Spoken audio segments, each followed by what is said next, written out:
Okay, I don't know who needs to hear this message, but I know it's for somebody. Your enemies see what God is doing with you and where he is taking you.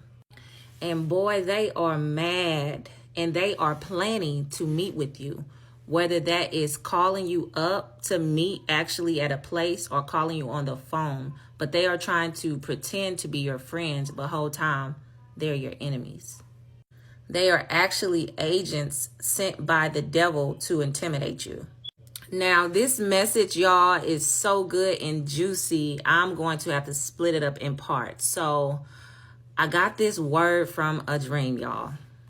Okay, so in this dream that the Lord gave me, I was with an old friend from back in the day. I'm talking about when I was younger. Not going to go into names, but I was with this friend.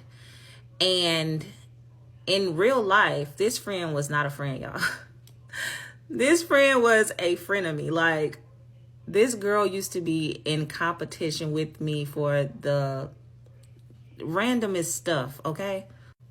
Like, for example, so she used to compare our bodies. Like, she'll be like, oh, my breast is bigger than yours, or like, I'm thicker than you. Like she used to just be in competition with me. And I used to be so innocent and just, I was dumb, y'all. Without Jesus, I was just dumb and vulnerable, okay? So I was just like, okay, she's my best friend, but she's a little, competitive.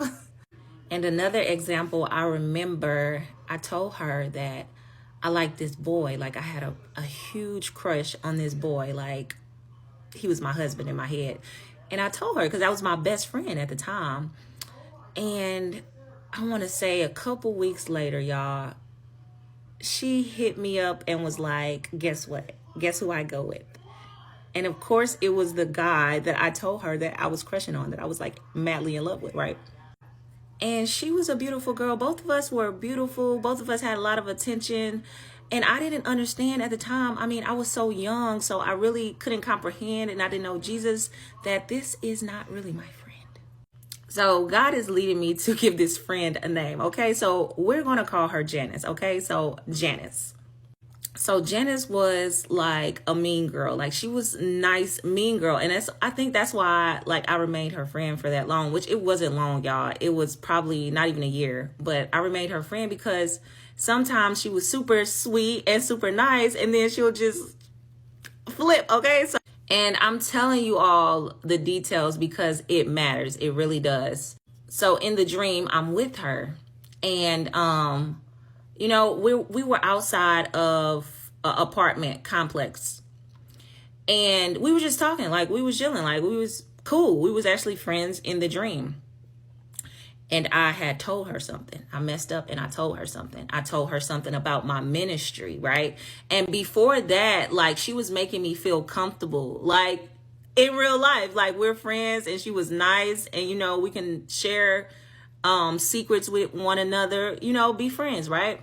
And so in the dream, I was on my phone and I was flipping through my social media because I literally started, my ministry for God, and I was getting attention, and, people were getting set free from the things that I was speaking. And it was just God, I'm just serving the Lord, and I was just so happy about it. So I told her, okay. And I told her that I am, really about to launch my ministry. Like, this is what God is calling me to do, and I'm taking it serious. Like, this is it, right?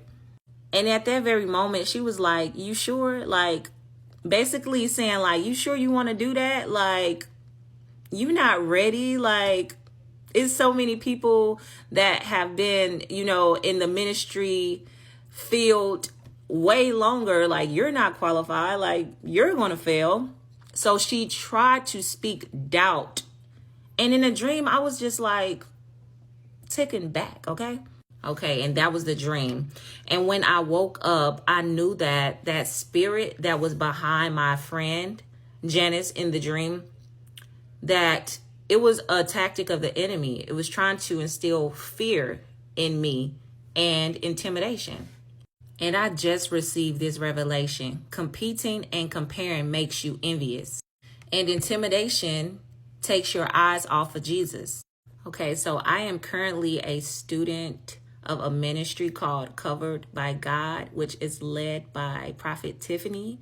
And she led us to Nehemiah, to read the book of Nehemiah. And that's when everything is just so much revelation from that dream, and the word just back it 100-fold. Okay, so let me get to a couple other scriptures, but like I said, I might have to make this a part 2 and part 3 because it is so good and so juicy, and I know that many of you need this word right now. So if this word is for you, I highly recommend that you read the book of Nehemiah for yourself because it is so good and you're going to get so much more revelation.